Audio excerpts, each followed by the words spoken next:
अभी देखो ना, पहलगांव हमला हुआ था तो धर्म पूछ के मारा था ना।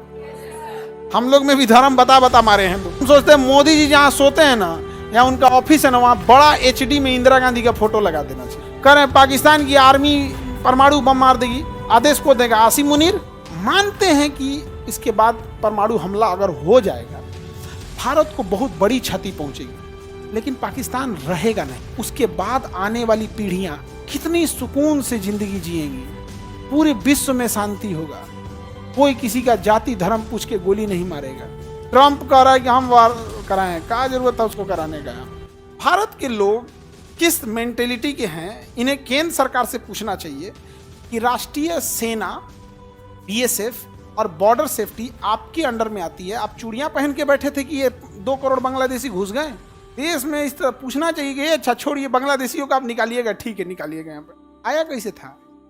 जब बांग्लादेशी घुस सकते हैं लुंगी पहन के, तो आतंकवादी कैसे नहीं घुस सकते? क्यों नहीं हो रहा होगा?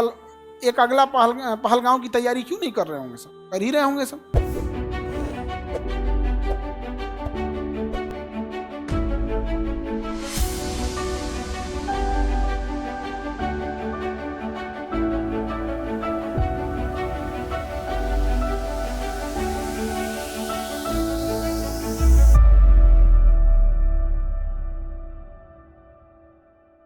अभी देखो ना, पहलगांव हमला हुआ था तो धर्म पूछ के मारा था ना। हम लोग में भी धर्म बता बता मारे हैं लोग। हम लोग भी मारे हैं तो धर्म बता बता के मारे हैं लोग। धर्म पूछ के मारा था तो यहाँ पे तो हाँ, अब मोदी जी से बोले ना तो नहीं यहाँ पर। हम सोचते हैं मोदी जी जहाँ सोते हैं ना, या उनका ऑफिस है ना, वहाँ बड़ा एचडी में इंदिरा गांधी का फोटो लगा देना चाहिए। हम ना किसी की तारीफ की है ना बुराई की है, लेकिन एक लेडीज, दिल्ली पर हमला हो रहा था, पाकिस्तान के जहाज इंडिया में घुस चुके थे, वो औरत दिल्ली में चढ़ के भाषण दे रही थी, और जितना देर भाषण था उतना भाषण कंप्लीट करके गई थी। यहाँ पे ये हाल होता है, मार के ये हो जाएगा वो हो जाएगा, दुनिया भर का ये हो जाएगा। ये कौन सी होगा? जो होगा देखा जाएगा। कह रहे हैं पाकिस्तान की आर्मी परमाणु बम मार देगी, आदेश को देगा आसिम मुनीर, जो वहां का सेनापति है, रावलपिंडी में रहता है। पहले उसी को मारो, नहीं समझे? पहले उसी को मारो, मार देंगे परमाणु बम। कासिम सुलेमानी ईरान का सेनापति था, पहले उसी को ना मारा, खत्म कहानी। जर्मनी ये कर देगा वो कर देगा, हिटलर गया काम खत्म। मारे सबसे पहले किसको? आसिम मुनीर को, काम खत्म। और मानते हैं कि इसके बाद परमाणु हमला अगर हो जाएगा, भारत को बहुत बड़ी क्षति पहुंचेगी, लेकिन पाकिस्तान रहेगा नहीं। सोचो, हमारी जो क्षति होगी, हम इस चीज को मानते हैं, उस क्षति की पूर्ति हम नहीं कर सकते, लेकिन पाकिस्तान तो रहेगा ही नहीं। उसके बाद आने वाली पीढ़ियां कितनी सुकून से जिंदगी जिएंगी, पूरे विश्व में शांति होगा, कोई किसी का जाति धर्म पूछ के गोली नहीं मारेगा। मार के तहस नहस कर दे। यहाँ पे ट्रंप कह रहा है कि हम वार कराएं, क्या जरूरत है उसको कराने का। सर, ऑपरेशन सिंदूर पर एक डिटेल वीडियो बनाई है, जरूरी है उसको भी बनाना, बनाते हैं हम आपको।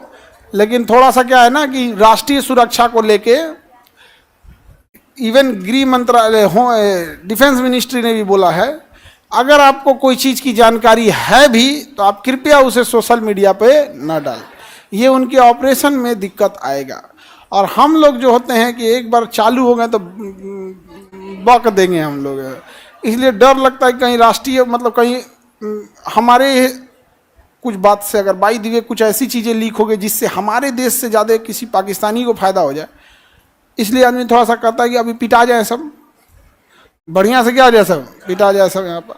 लेकिन ये सीज फायर ये हुआ, ये सब कोई मतलब नहीं। ये लड़ाई मतलब क्या है? 1,00,000 2 लाख लाश न गिरी पाकिस्तान में, तो फिर लड़ाई मतलब कैसे? ये सब क्या मतलब बनता है? मोदी जी कह रहे हैं कि खून और पानी एक साथ नहीं बह सकता। काहे नहीं बहेगा? बहवाएंगे हम लोग। ये मतलब कौन सी होता है यहाँ पर? एकदम नहीं, जैसे मर्यादा में रखो। ये कौन? महाभारत देखिए, शाम को मारने का जरूरत था तो शाम को मारा गया था। सूरज ढलने के बाद अगर मारना था तो मारा गया था। पहिया फंसने के बाद कर्ण को मारा गया था तो मारा गया था, जरूरत है तो पिटाओगे, जैसन बीमारी वैसन एंटीडोट, वैसन इलाज होगा। कई को बिया कर करके पाकिस्तान से इंडिया आए थे, कितना बदनसीब होगा सब जो वहां का सीमा है।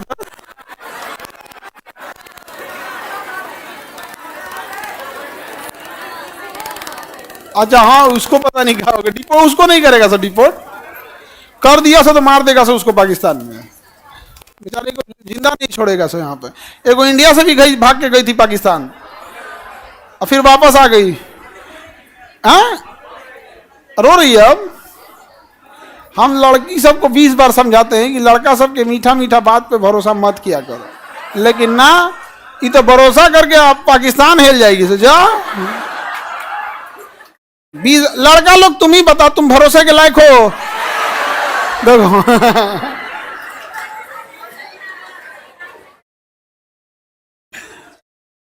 कोई रेलवे स्टेशन को अपना घर, अपना आशियाना समझे तो उसकी बेवकूफी है। ये सब चीजों से दूर रहना अभी स्टूडेंट लाइफ में। समझ में आ गई नहीं क्या? चलिए तो अब हम लोग नागरिकता को देखते हैं। सीए एनआरसी समझ में आ गया कि नहीं आ गया? हमारे देश में एक बड़ी समस्या है विदेशी देश नागरिक का भारत में घुस जाना, स्पेशली बांग्लादेश का। लेकिन ये समस्या केंद्र सरकार हम लोगों से कहती है हम बांग्लादेशियों को बाहर निकालेंगे। भारत के लोग किस मेंटेलिटी के हैं, इन्हें केंद्र सरकार से पूछना चाहिए कि राष्ट्रीय सेना, बीएसएफ और बॉर्डर सेफ्टी आपके अंडर में आती है। आप चूड़ियां पहन के बैठे थे कि ये 2 करोड़ बांग्लादेशी घुस गए, और अगर ये घुस गए हैं और आप ढिंढोरा पीट रहे हैं कि हम इन्हें बाहर निकालेंगे, तो रायता फैलाए हो तुम और साफ करेंगे हमरे अब्बा। घुसाया कौन है?